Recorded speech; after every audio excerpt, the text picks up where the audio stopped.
You guys ready to talk about a gun store that got raided for selling pistols with pistol stabilizing devices and force reset triggers? I am, especially when I don't like this gun store. So let's go ahead and talk about it.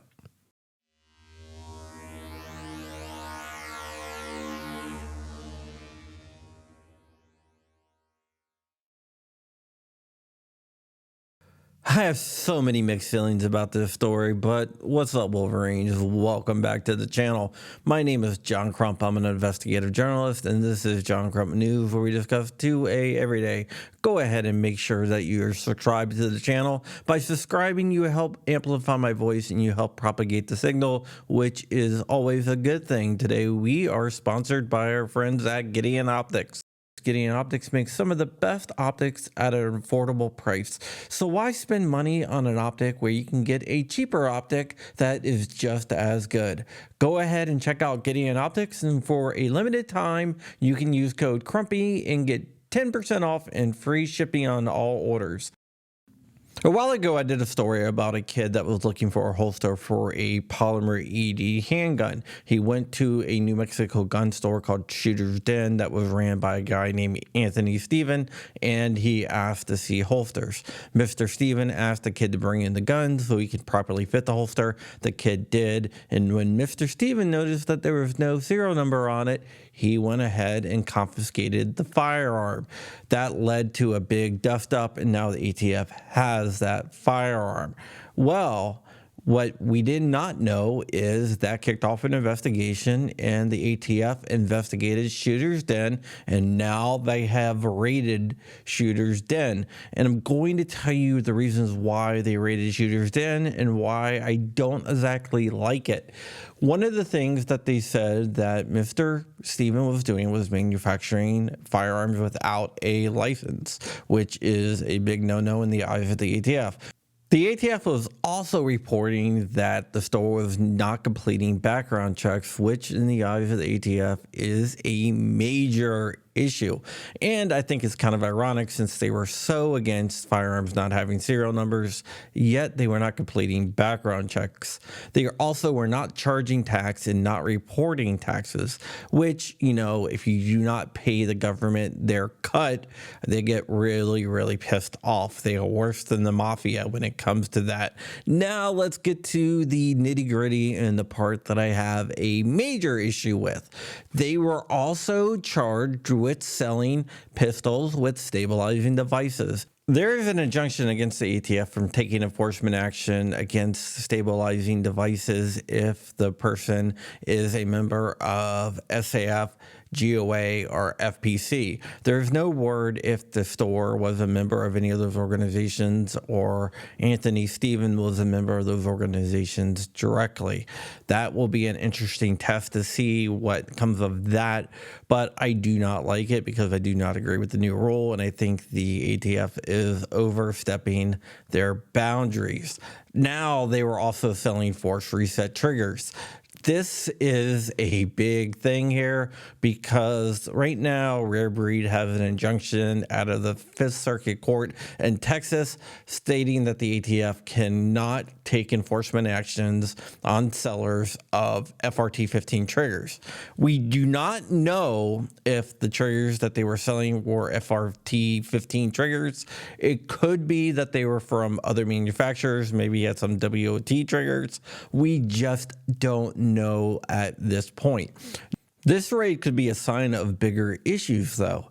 We do know that an industry operation investigator supervisor did state that Judge Reed O'Connor, who is a federal judge down in Texas, who issued a nationwide injunction against the pistol brace ruling, does not have the authority to issue that, and his ruling is non-binding. He issued a ruling in the NAGR case and the FPC case.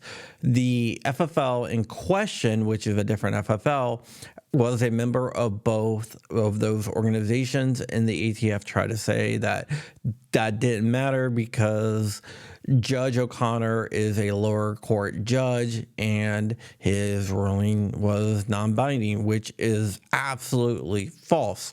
Judge Reed O'Connor also issued a nationwide injunction against the ATF of enforcing any enforcement actions against FRT 15 triggers. And we do know that the ATF keeps on taking enforcement action against FRT 15 triggers, even though that there's an injunction against them doing so. So is this another case of the ATF ignoring a federal judge's ruling and going ahead and moving forward in opposition of what the court is saying? Only time will tell. It will be very interesting to find out if Stephen is a member of any of the gun rights organizations, GOA, SAF, FPC, NAJR, or any of the other organizations that have injunctions against the pistol brace rule, or if he was selling FRT 15 triggers, which also has a nationwide injunction of the ATF in taking enforcement action. When the ATF did raid the store, they took every firearm in the store. So right now, the gun shop is shut down. I don't see how he's going to maintain his FFL. He has too many violations, which brings me to my next point. If you steal someone's gun because it's unserialized and you try to turn it into the ATF, maybe make sure that you're not doing anything that the ATF has an issue with. I don't have an issue with anything that he was doing besides stealing the firearm. But I think when he stole the firearm, he crossed the line, and now the ATF is going to come down on him for everything else that he was doing. The ATF is not your friend. Law enforcement is not your friend.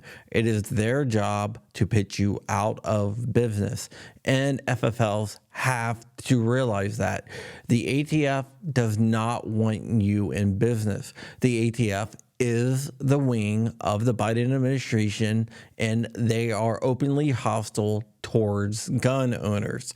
They're supposed to be partners with the industry, yet they are not. They are not only hostile to gun owners, they are hostile to the firearms industry themselves. So we'll have to see what comes of this, but it's not looking good for Anthony Stephen. It is not looking good for Shooter's Den. In all honesty, I believe Shooter's Den is probably not going to recover from this. I believe that they're going to be put out of business. And I don't know. I have mixed feelings about that. On one hand, he stole a gun from a member of the community because he does not believe in unserialized firearms. But on the other hand, what they are busting him for is absolutely ridiculous and should not be against the law, which it's not. It's against ATF rules, but those rules do have a force of law. All right, guys, that is it. I have a new show that's coming out called Uncensored. It's going to be exclusively on Rumble. Tonight, we're filming our first episode. It will be released later on in the week, so you're going to have to go check that out. If you like what I do here, give me a big thumbs up. It really helps with engagement, and engagement is key to the algorithm. I'll be back tomorrow with another story, and check me out at amelin.com, where I write all my written stories, which go a little bit more in depth. My book comes out on November 1st. I'm going to link to the Kindle version where you can pre-order. If you want a signed copy of the paperback or hardback, go ahead and contact me through Twitter or Instagram or Discord. My Discord server is linked down below as well, and I will get you out a copy. It's about $5 more, and that's just to help me pay for shipping. All right, guys, that is it. Stay ever vigilant, stay ever free, keep in the fight. I am out of here, Wolverine's motherfucker.